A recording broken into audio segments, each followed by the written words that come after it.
In May of this year, Nvidia surprised us all with its all-new architecture called Ampere, with them launching their A100 graphics card, which they built solely for scientific computing, cloud graphics, and analytics. On a side note, this was such an apt time to be releasing an amazingly powerful device, considering the amount of help this GPU has been in the research in this fight against the impact of the novel coronavirus too. The A100 that launched supported 54 billion transistors and thus made it the world's largest 7 nanometer processor.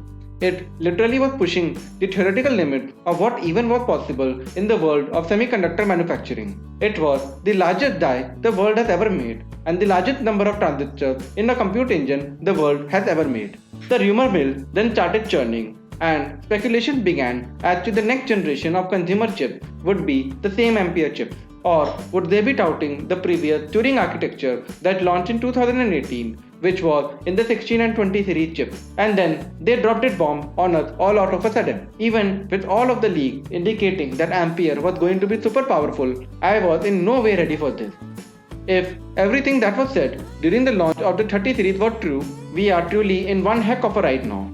This time, moving away from TSMC's 12 nanometer foundation, they partnered with Samsung on 8 nanometer process.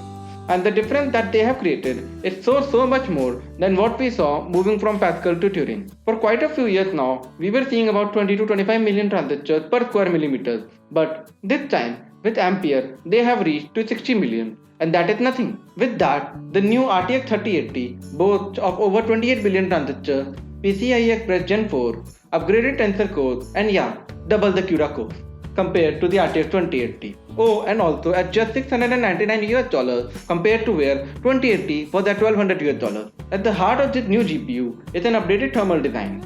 Nvidia has created a new pennant-shaped board for its RTX 3080, combined with a new cooling shroud. The new cooling shroud is designed to improve airflow and overcome some of the constraints of the cooling solutions that exist on the RTX 2080 today. It includes a dual fan setup that is designed to improve airflow by more than 55%, with promises of much quieter and more efficient cooling. Nvidia is using a bracket exhausting front fan with a flow-through rear fan. The RTX 3080 would have 10GB of video memory and would take 320 watts of power.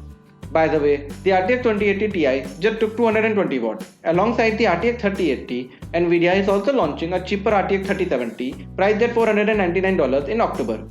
This will still be a more capable card than the prior RTX 2080 at a lot less cost. The performance bump will also put the RTX 3070 comfortably above the 1080 Ti and 1080 cards for 1440p gaming. This RTX 3070 card will also use a similar cooling solution to the RTX 3080. With Nvidia's promises of improved thermal and a quieter operation, Nvidia is using 5888 CUDA cores on the RTX 3080 combined with 1.7 GHz boost clock and 10 GB of GDDR6 memory. Nvidia also surprised us with a top-of-the-line RTX 3090 GPU. The RTX 3090 is more akin to the Titan line of Nvidia cards and includes a massive 24 GB of GDDR6X memory. Nvidia claims the RTX 3090 is the world's first 8K gaming GPU with 8K HDR shadowplay support, HDMI 2.1 and a whole lot more. Nvidia is using 10,496 CUDA cores on the RTX 3090 combined with a boost clock of 1.7 GHz and 24 GB of GDDR6X memory.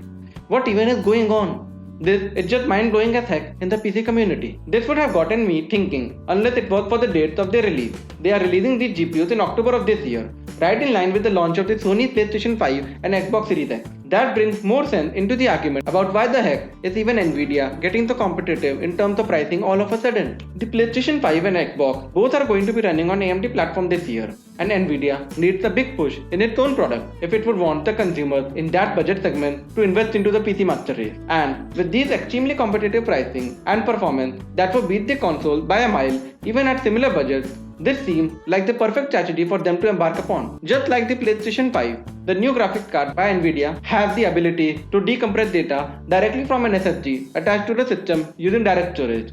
This is exactly something I have discussed about in my podcast right here. This would mean load times would be much shorter and the CPU doesn't need to get bogged down decompressing the gigantic assets that make up today's game world. Have you seen the waiting time for games like Microsoft Flight Simulator are taking today? The new RTX 3090 is a beast of its own. Nvidia in the launch event demonstrated 8K 60fps gaming using DLSS and RTX, and that is something that just looked something of a distant future just last month, and now it is already here. Man, technology just exponentially grows at such speed that sometimes we end up catching up with the same. Anyways, that is it for this episode. Thank you so much for tuning in.